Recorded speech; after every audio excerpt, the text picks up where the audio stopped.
Tirupur, Tamil Nadu, India's dollar city. This small city's nickname is a reference to its $4.5 billion textile industry. Tirupur produces 90% of all cotton knitwear exported from India, which brings in a large amount of foreign capital.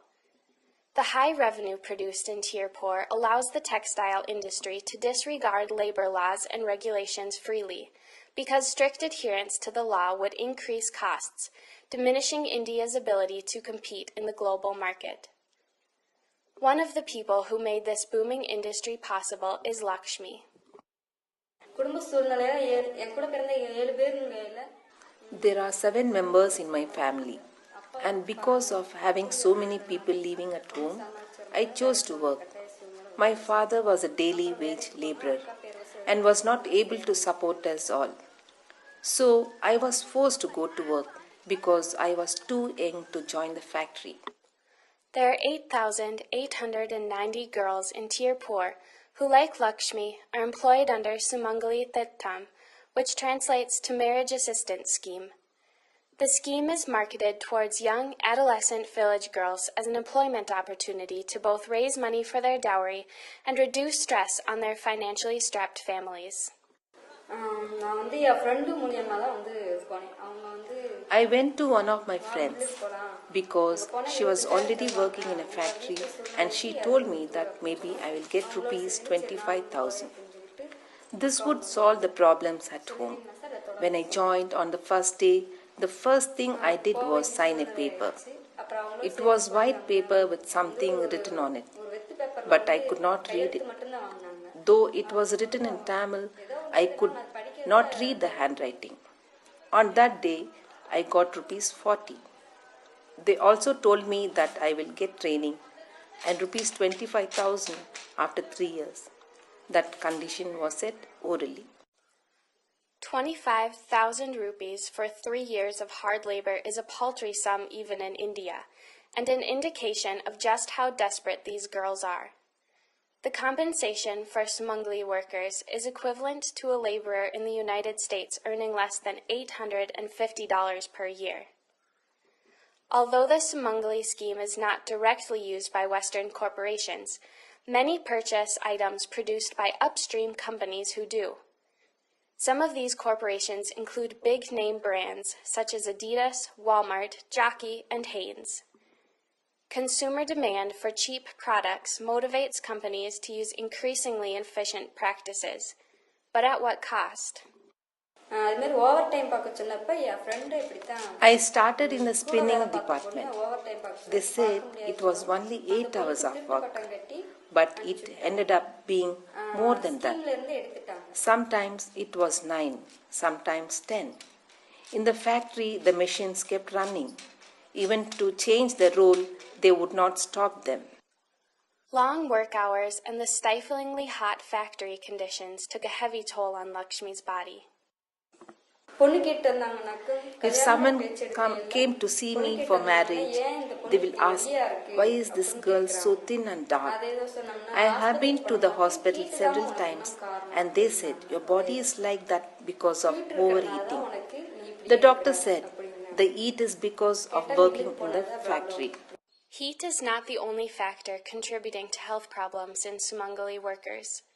Poor sanitation and lack of access to toilets are also detrimental to the workers' health. Dr. Manimekalai, professor of women's studies at Bharati Dasan University, has done substantial research on the Sumangali scheme and found that women suffer health effects such as infertility, infections, and elevated risk for cervical cancer. Bladder gets bulged and that will have implication on this uterus, because the uterus is keep moving and this bladder bulging will also have implications on uterus and get infection, and that infection may, if continuous infection get accumulated, then there will be problems of infertility. SAVE is one organization fighting for child labor and Sumangali workers' rights.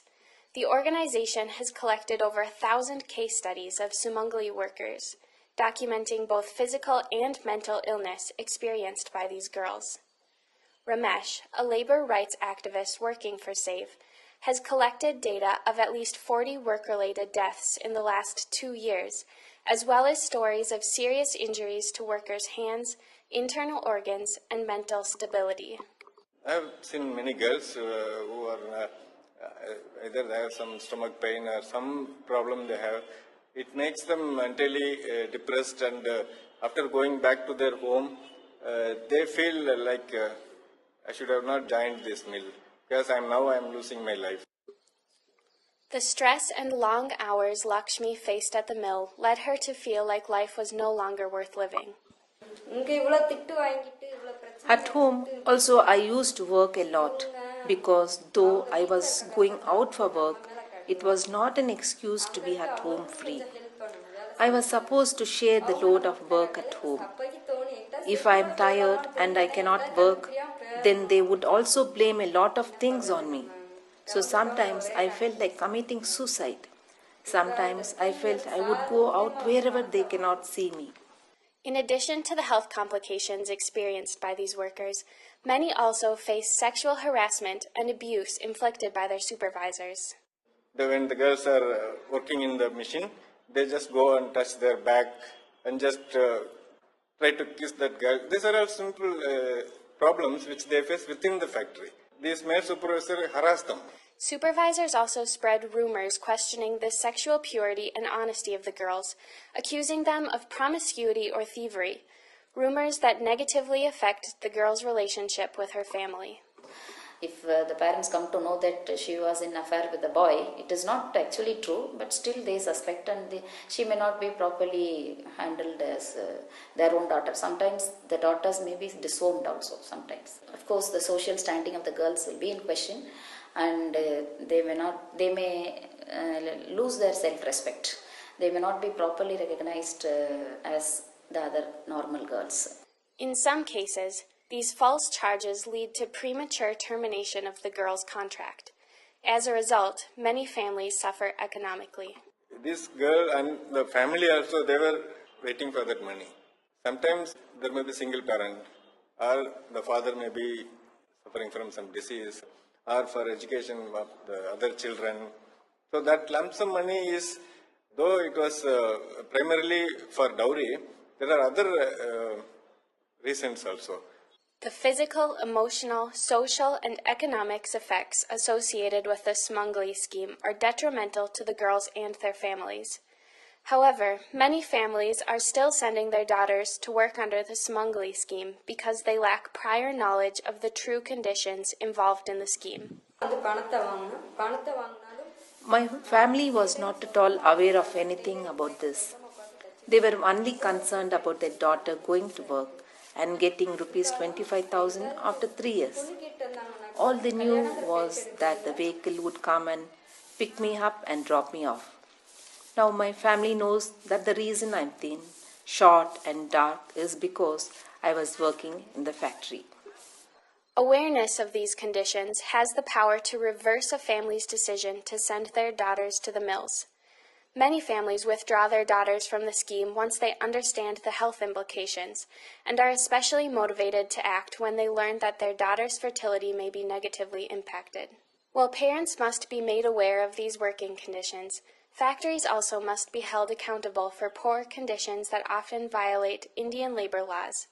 SAVE advocates for adherence to current labor laws, but also pushes for stricter regulations on working conditions. They can have the scheme, but they should be paid a minimum wage as per the Act.